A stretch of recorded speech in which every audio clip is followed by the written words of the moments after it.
Here it is, the Pentax K1000 35mm film camera. You know, some people say that this is the best camera for beginners, especially film students. Why? Because it's simple and because it's all manual operation. All right, first let's cover the basics. Now, maybe you're thinking about getting one of these, or you already have one, just don't know how to use it, not comfortable with it. So let me give you a quick overview and show you how to use this. Now, this is a single lens reflex 35mm film camera. It's got a solid weight and build. It kind of feels like it's built like a tank, but it isn't indestructible. It's just a well-built camera. I think these cameras were made between the 70s and the late 90s, but I'd say, yeah, good quality. Now on it, I've got a standard 50mm f2 lens attached. It's f2 all the way to f22.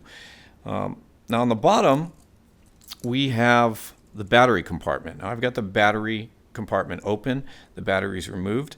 It takes an LR44 and SR44R equivalent battery. It's got a tripod socket and a rewind release button, and we're going to get to what this does in a second here. So the battery goes in here like this. I'm just going to use a coin secure battery cover.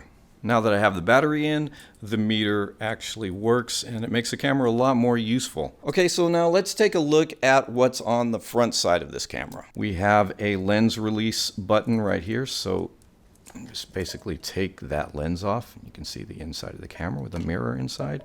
You have a little red dot right here and one here, and that's how you know how to line up the lens when you're putting it back on. You have a flash sync socket. This takes a PC cord. If you're taking flash pictures, you can sync your flash up. Well, the flash sync is 1/60th of a second, and that's indicated on the top here. We're going to get to the top of the camera right now. Right here, you have a frame counter, and that's on the film advance lever, and this winds the film and cocks the shutter. Now mine sticks, so I have to push it back like that, but normally this should spring back on its own. Here you have an ASA setting. ASA used to be the standard designation for film speed, and now we use ISO, especially on digital cameras. So the way that you set the film speed is you pull on this little ring here and you turn. I'm going to set mine to 400 because that's the speed of the film that I'm going to be using. Here is the shutter speed dial. We're currently on 1/60th of a second. We'll go ahead and click and hear what that sounds like. Cock the shutter again. This is 1,000th of a second. And now let's hear what 1 second sounds like.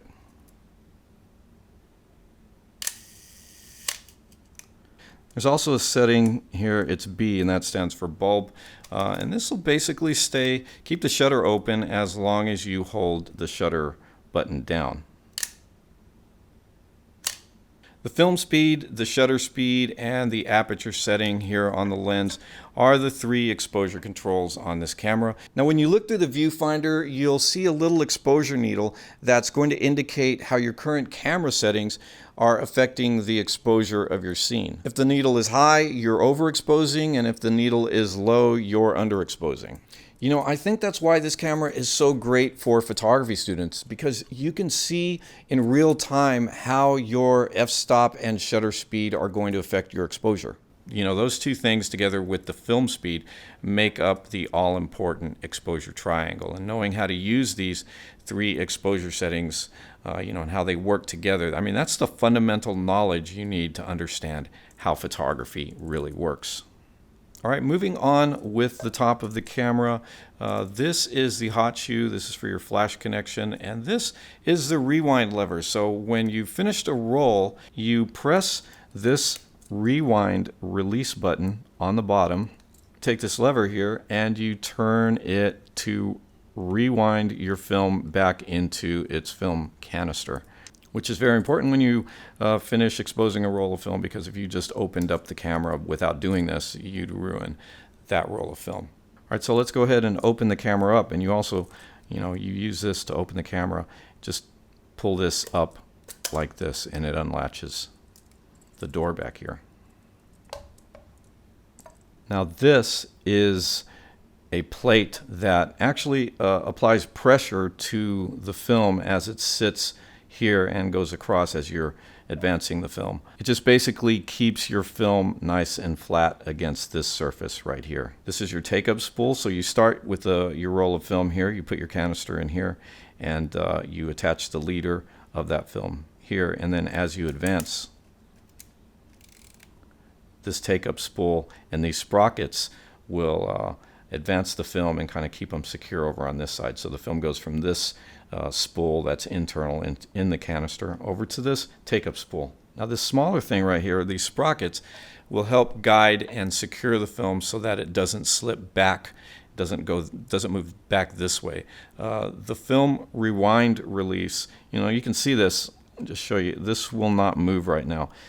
But if you press this film rewind release button like this, now it moves freely. So then that way, when you're finished with the film, you can just roll it back this way and this will move freely and allow the film to go back into its canister. All right, let's talk about how the shutter works. Now, in order to look through the viewfinder and actually see through the lens, you need mirrors. Now, there's a pentaprism in this part of the camera right here. And if I take the lens off,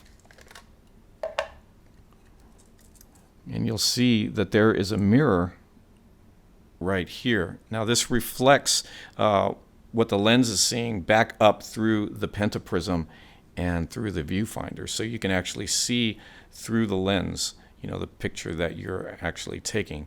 Now when you press the shutter button, the mirror pops up like this, getting out of the way. Now the light coming in through the lens is only being blocked by the shutter. So I'm going to show you that again.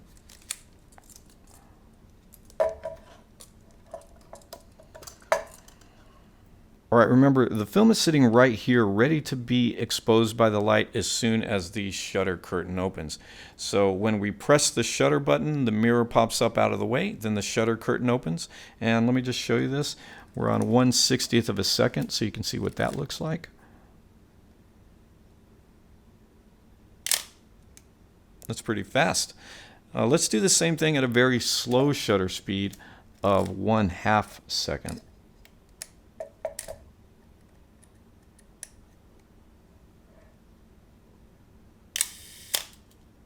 Okay, so why don't we go ahead and load this guy with a roll of film. Again, this takes 35mm film. It looks like this. This is a film canister with the film loaded inside on its little spool. So we make sure that this is popped up and out of the way. Put the film there. We can pop that back down. And we want to take the end of the leader and put it into this slot right here. Then advance the film, making sure everything looks good and secure.